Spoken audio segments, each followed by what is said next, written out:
New at 6, Live 5 investigates human sex trafficking right here in the Lowcountry. How often it's happening and how close to home it is. Our Colby Satterfield shows us a hidden world many of us don't see, but so many victims live in. It happens. It's happening 3 doors down. Human trafficking is something that we see. Very complex crime. It happens here. It happened to me. It happened to her. Not in some overseas country. It happened right here in South Carolina on this very street in West Ashley. This hotel is where her story as a victim of sex trafficking ended and her long road to recovery began. Even 5 years later, it's not safe for her to show her face or even give her real name, but she wants you to hear her story so the same thing doesn't happen to you or your little girl. I was in an abusive relationship and ran to Maryland with a friend to get away from that situation.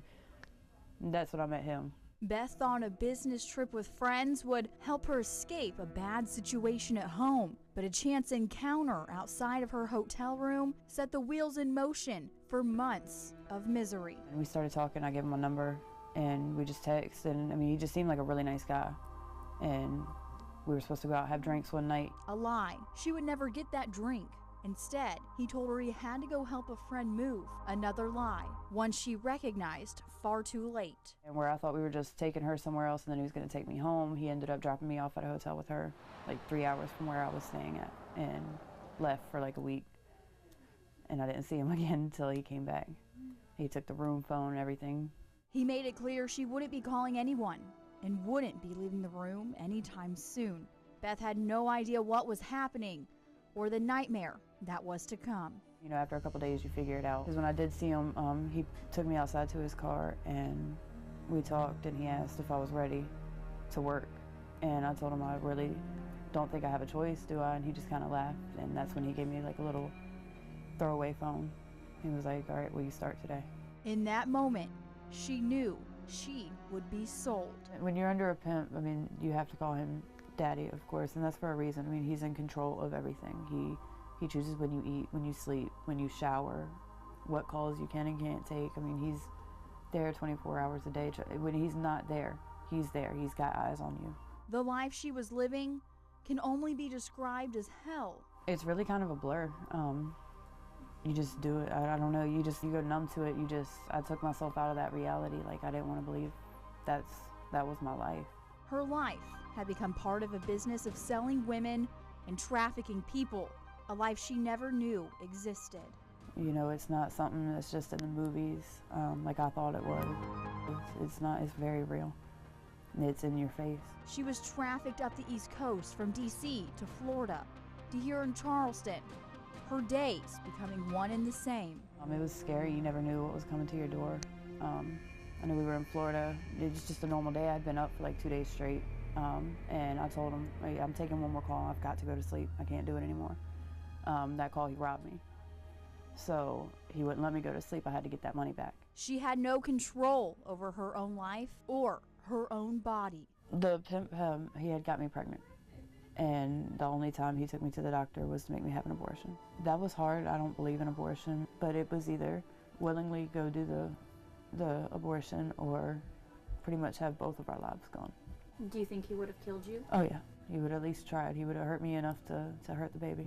What was happening to Beth is happening at this very moment to victims in our community. But there are more slaves today in this country than there were in the 1860s, but it is modern day slavery. South Carolina Attorney General Alan Wilson says trafficking is huge. Right now in the coastal areas and here in the Charleston area, it's flourishing. Their lives are chaos. They live from moment to moment. There's no forward thinking. They don't think about their future. They just think about what's happening in this moment. Sharon Riker with Doors to Freedom helps victims of trafficking and says they are targeted and selected very specifically. He finds out everything about her to use against her when those tables begin to turn and it becomes violent. Saying, you know, if you don't do what I say I'm asking you to do, then maybe I'll hurt a family member, or she gets beaten. Beth witnessed this herself time and time again. Her trafficker, she says, wasn't just smart with luring victims, but getting away with it. They're smart. They're very smart. He was one of the most intelligent people I've ever met. He has the mind of law officers. He knows how they think. He knows how they move. So he moves the opposite.